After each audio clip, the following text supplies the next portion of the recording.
برقع سعادت حسن منٹو۔ ظہیر جب third year میں داخل ہوا تو ایک اس نے محسوس کیا کہ اسے عشق ہو گیا ہے، اور عشق بھی بہت اشد قسم کا، جس میں اکثر انسان اپنی جان سے بھی ہاتھ دھو بیٹھتا ہے۔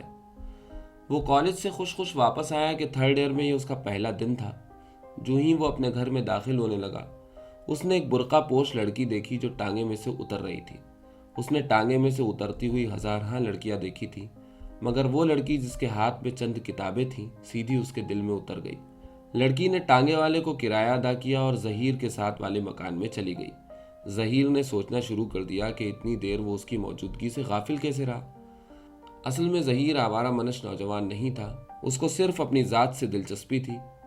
صبح اٹھے، کالج گئے، لیکچر سنے، گھر واپس آئے، کھانا کھایا، تھوڑی دیر آرام کیا اور آموختہ دہرانے میں مصروف ہو گئے۔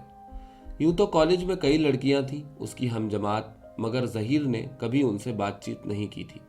یہ نہیں کہ وہ بڑا روکھا پھیکا انسان تھا، اصل میں وہ ہر وقت اپنی پڑھائی میں مشغول رہتا تھا۔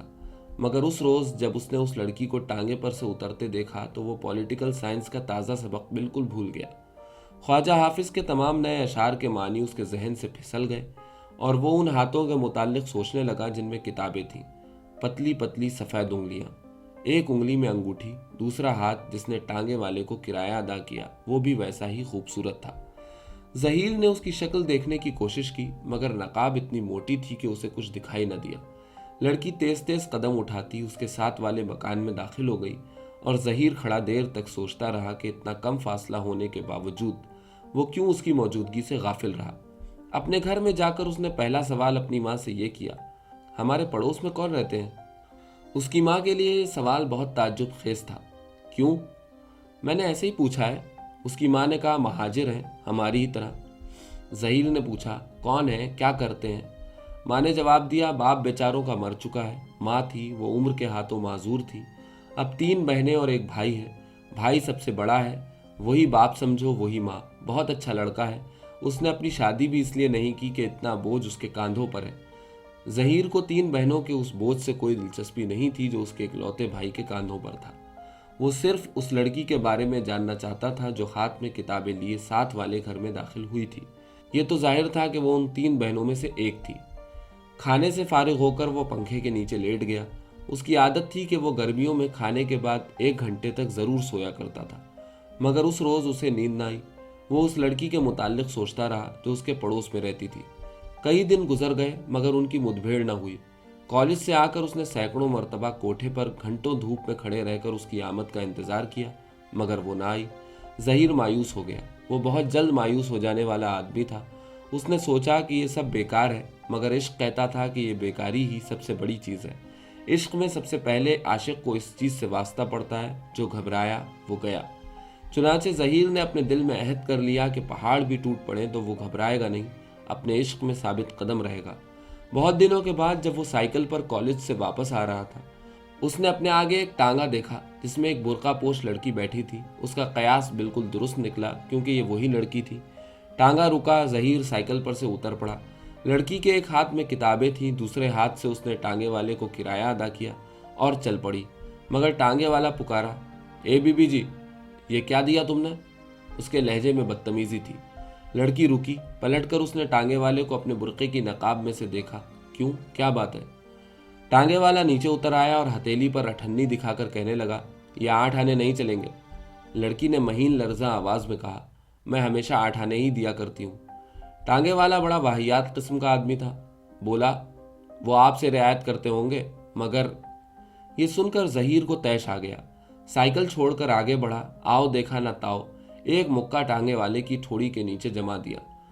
وہ ابھی سنبھلا بھی نہیں تھا کہ ایک اور اس کی داہنی کنپٹی پر اس زور کا کہ وہ بلبلا اٹھا۔ اس کے بعد ظہیر اس لڑکی سے جو ظاہر ہے کہ گھبرا گئی تھی مخاطب ہوا، آپ تشریف لے جائیے، میں اس حرام زادے سے نمٹ لوں گا۔ لڑکی نے کچھ کہنا چاہا، شاید شکریہ کے الفاظ تھے جو اس کی زبان کی نوک پر آ کر واپس چلے گئے۔ وہ چلی گئی۔ 10 قدم ہی تو تھے، مگر ظہیر کو پورے 20 منٹ اس ٹانگے والے سے نمٹنے میں لگے۔ وہ بڑا ہی لیچڑ قسم کا ٹانگے والا تھا۔ ظہیر بہت خوش تھا کہ اس نے اپنی محبوبہ کے سامنے بڑی بہادری کا مظاہرہ کیا۔ اس نے ٹانگے والے کو خوب پیٹا تھا، اور اس نے یہ بھی دیکھا تھا کہ وہ برقع پوش لڑکی اپنے گھر سے